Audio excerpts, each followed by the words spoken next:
कर सकते हो, और वो है यहाँ पे 50,000 rupees per day at other than base branch. तो मुझे नहीं पता एटीएम की बात हो रही है, बट जहां मुझे लगता है एटीएम की बात हो रही हो, पर यहाँ पे है per day at the other base branch, ठीक है। बाकी free collection of NEFT RTGS है, जो कि यहाँ पे थ्रू नेट बैंकिंग के थ्रू होगा। 25% वेवियर ऑन प्रोसेसिंग चार्ज और रिटेल उस पे। और जहां तक मैंने समझा है, वेवियर्स का मतलब होता है छूट यानी सब्सिडी। अब जहां तक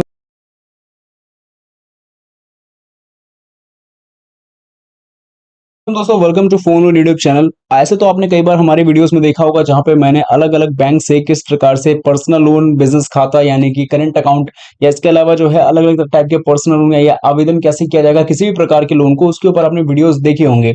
लेकिन जब भी करंट अकाउंट की बात आती है, तो लोग यहाँ पे जानना चाहते हैं कि जो हर बैंक हमें हम जो है तमाम तरीके के अकाउंट खोलते हैं, जैसे कि सिल्वर, मतलब कि सिल्वर कह रहा हूँ, सैलरी अकाउंट हो गया, सेविंग्स अकाउंट हो गया, या आपका करंट अकाउंट हो गया। इसके बारे में आज मैं बात भी करने आ रहा हूँ। तो यहाँ पे जो है उनके टाइप्स के बारे में भी बताकर उस अकाउंट को कैसे ओपन किया जाए उसके बारे में भी बताया करो। जैसे इस वीडियो में हम बैंक ऑफ इंडिया में एक करंट अकाउंट ओपन करने वाले हैं। अब इसी कड़ी में अगर आप देखोगे हमारे चैनल पे आगे, तो आपको एक वीडियो मिल जाएगी जहां पे मैंने बताया था कि बैंक ऑफ इंडिया के अंदर स्टार जनरल करंट अकाउंट को कैसे ओपन किया जाता है। तो जाहिर सी बात है, मैंने उसके सारे बताए भी थे चीजें कि भाई यहाँ पे आपको कितना पैसा मेंटेन करना पड़ेगा, अकाउंट ओपनिंग का प्रोसेस क्या हो सकता है, मेरे हिसाब से क्या हो सकता है, क्या पता बैंक में जाकर ऑनलाइन भी आवेदन करने के ऑप्शंस मिल जाए, बट जहां तक मैंने समझा है वो मैंने बताने की कोशिश करी है। पर इस वीडियो में आप देखोगे कि बैंक ऑफ इंडिया के अंदर स्टार जनरल करंट अकाउंट की बात तो मैं कर चुका, लेकिन अब सेकंड प्रोसेस में आ चुकी है बात सिल्वर करंट अकाउंट की। इसके बावजूद भी बैंक ऑफ इंडिया में ही general current account, sorry, gold current account, gold plus current account और ऐसे बहुत सारे करंट अकाउंट्स हैं। लेकिन फिलहाल हम बात करेंगे bank of India silver current account की। आखिर सिल्वर करंट अकाउंट में ऐसा क्या सिल्वर है जो आपको चालू खाता खोलने पे मिलने वाला है। वीडियो को देखोगे ना तभी चीज समझ में आएगी, वरना कुछ भी समझ में नहीं आने वाला है। तो फटाफट से हमको कर लेना है सब्सक्राइब ऐसी वीडियोस को देखते रहने के लिए। और क्या कर रहे हो, वीडियो को लाइक मारने का, शेयर मारने का, कमेंट बॉक्स में लिखने का नाम कि पहले आप मुझे रीजन बताओ कि बैंक ऑफ इंडिया में ही आपको अपना चालू खाता क्यों खोलना है। शुरू करते हैं वीडियो को और स्टेप बाय स्टेप बताता हूँ चीजों को। और पहले बता दूं, ये मेरा खुद का अपना प्रोसेस है, जिसमें मैं सोचता हूँ कि जानकारी के साथ में ही किसी चीज को अप्लाई किया जाए या प्रोसेस को कंप्लीट किया जाए, ताकि आपको समझ में भी आए। ऐसा नहीं कि मैंने कर दिया फिर आपको समझ में नहीं आए कि हमने ये किया क्यों, इसका रीजन क्या था, इसका पर्पस क्या था, वो समझने में ही ऐसा आपका टाइम वेस्ट ना हो, इसीलिए जानकारी के साथ में वीडियोस क्रिएट की जाती है। तो ये वीडियो देख रहे हो, जस्ट नीचे टाइटल होगा, टाइटल पे ऐसे क्लिक करोगे तो डिस्क्रिप्शन बॉक्स खुल जाएगा आप लोगों के सामने। डिस्क्रिप्शन बॉक्स के अंदर मिलेगी आपको ये वेबसाइट लिंक, जिसमें सबसे पहले आपको कर देना होगा क्लिक। लिंक पे क्लिक करते सीधा पहुंचोगे आप लोग लोन पावर डॉट इन के ऑफिशियल वेबसाइट पे, जहां पहुंचने के साथ ही तमाम तरीके की मेगा मेन्यू कैटेगरीज देखने को मिलेगी। अब इसके अंदर आपको जो है तमाम तरीके की जो कैटेगरीज मिल रही है, इसमें आपको क्या करना है कि करंट अकाउंट की कैटेगरी पे जाना है। क्लियर सी बात है, आपको करंट अकाउंट ही ओपन करना है ना बैंक ऑफ इंडिया के अंदर, तो करंट अकाउंट पे जाओगे।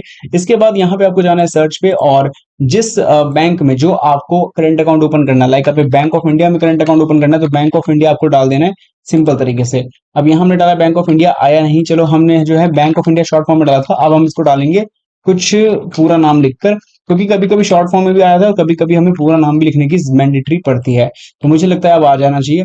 तो आपके सामने आ जाएगा कि बैंक ऑफ इंडिया में करंट अकाउंट कैसे ओपन करें और कैसे जो है चालू खाता खोलेंगे। तो आपके सामने ये आर्टिकल आएगा, जिस आर्टिकल को आप लोगों को पढ़ना है। इस आर्टिकल को सही में पढ़ोगे तो सारी इन्फॉर्मेशन आपके सामने क्लियर होगी कि bank of India current account क्या है, बैंक ऑफ इंडिया में करंट अकाउंट कैसे ओपन किया जाता है, कौन कौन खाता खोल सकता है, कैसे खाता खोल सकता है, क्यों खाता खोल सकता है, ये सभी जानकारी मिलेगी।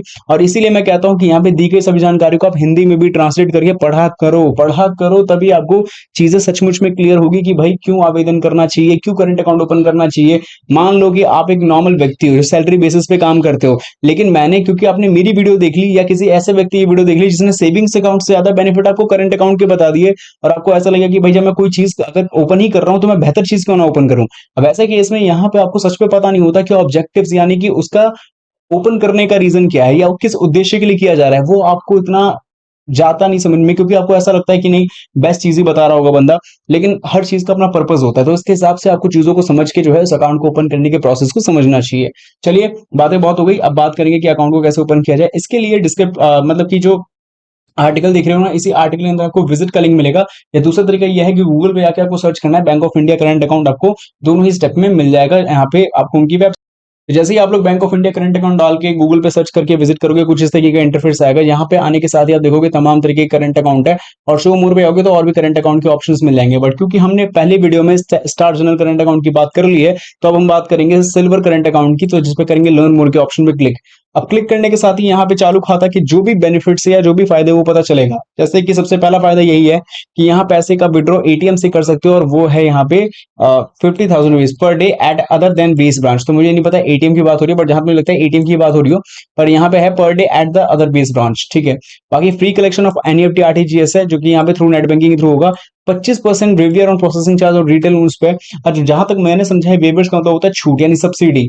अब जहां तक मुझे लगता है कि शायद ये कहना के मतलब हो कि रिटेल लोन्स पे जो भी प्रोसेसिंग चार्ज लगेगा उस पर 25% की छूट हो सकती है, जहां तक मैंने समझा है। बट अगर मैं गलत हूं तो प्लीज करेक्ट करना। बाकी ये 25% waiver on processing charges on retail loans. बाकी फ्री स्टेटमेंट मिलेगा अकाउंट का, और waiver of AMC charge on demat account for first year की है। अब ये सारी जानकारी लेने के बाद इतना ही फीचर्स में दिया है गया है, ठीक है। लेकिन कुछ चीजें और ऐड करनी चाहिए थी, जैसे कि मान लो कि अगर हम बात करते हैं, फीचर्स तो आ गई, लेकिन फीचर्स के अलावा कितना पैसा मेंटेन करना पड़ेगा मंथली बेसिस पे वो नहीं बताया इसके अंदर। और इन्हीं सब चीजों के बारे में और जानकारी रहती तो अच्छा रहता। चलिए, जो भी मोटा मोटी जानकारी मिली उसी के बिहाफ पे बात करते हैं कि इस अकाउंट को ओपन करेंगे कैसे। देखो, वैसे तो मैंने आपको बताया था कि रेजिडेंशियल इंडिविजुअल को जो है करंट अकाउंट कैसे ओपन किया जा सकता है बैंक ऑफ इंडिया के अंदर, जो कि आप लोगों ने देखा भी होगा।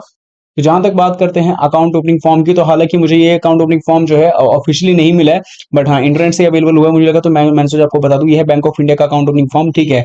और ये सारे पेजेस मेरे को लगता नहीं कि आज के टाइम में ऑनलाइन इनके वेबसाइट पे मिलेगा, बट अगर इनके ऑफिशियल वेबसाइट में मिल जाए तो अच्छी बात है। वरना दूसरा मैं हमेशा प्रोसेस बोलता हूँ कि बैंक में जाकर ऑफिशियली विजिट करके ही आप जो है इन सभी डॉक्यूमेंट्स को ले, या फिर इन सब एप्लीकेशन फॉर्म को ले। डॉक्यूमेंट्स की बात करता हूं तो यहाँ पे मुझे ऐसा लगता है चेकलिस्ट हो तो अच्छी बात है, पर अगर नहीं है चेकलिस्ट तो मैं बताता हूँ। डॉक्यूमेंट्स के तौर पे आपके पर्सनल आइडेंटिटी वाले डॉक्यूमेंट्स रख लेना, आपके एड्रेस प्रूफ वाले डॉक्यूमेंट, फिर अपने बिजनेस वाले डॉक्यूमेंट्स और बिजनेस के एड्रेस प्रूफ वाले डॉक्यूमेंट, और बिजनेस केवाईसी वाले डॉक्यूमेंट्स मैंडेटरी है रखना। फोटोग्राफ जो 6 महीने से ज्यादा ना हो उसको रख लेना। बैंक स्टेटमेंट अगर किसी और बैंक की हो नीडेड हो तो रख लेना, कोई काम की हो तो जानकारी वहां पे ले सकते हैं। और इसके अलावा जो है इनिशियल डिपॉजिट अमाउंट आपको चाहिए, और एवरेज मंथली बैलेंस है, एवरेज क्वार्टरली बैलेंस है, वो समझना। उसके बाद जो है अकाउंट ओपनिंग करने के प्रोसेस को समझ सकते हो। फैसिलिटीज वगैरह के बारे में जानकारी भी ले सकते हो। बाकी इस अकाउंट को ओपनिंग फॉर्म को कंप्लीटली फिल कर देना एग्जाम्पल के तौर पे, कि मुझे लगता है कि एग्जाम्पल के तौर पे बताना चाहिए, क्योंकि आपको आता ही होगा, इस फॉर्म को फिलअप करने में कोई दिक्कत नहीं है। लेकिन इस पहले देख लेना कि यही फॉर्म आपको मिलता है या नहीं, ठीक है। और मिलता है किसी दूसरे का फॉर्म मिलता है तो मुझे बता सकते हो कि ये फॉर्म काम कर रहा है कि नहीं कर रहा। बाकी कमेंट्स में कोई भी जानकारी हो तो आप मुझे शेयर कर सकते हो। और ये एग्जांपल के तौर पे मैंने एक सैंपल फॉर्म दिखाया, जरूरी नहीं है कि यही फॉर्म आपको एग्जैक्टली मिले, लेकिन हाँ कुछ ऐसा फॉर्म मिलेगा जो आपको भरने को मिल सकता है, इफ अगर वो ऑनलाइन करेंट ना हुआ तो। अगर ऑनलाइन हुआ तो ऑनलाइन ऑनलाइन के भी ऑप्शन आपको मिलेंगे, जिसके लिए आपको बैंक ऑफ इंडिया के ब्रांच में आने की नीड पड़ सकती है। बाकी वीडियो कैसे लगी कमेंट बॉक्स में लिख के बता सकते हैं।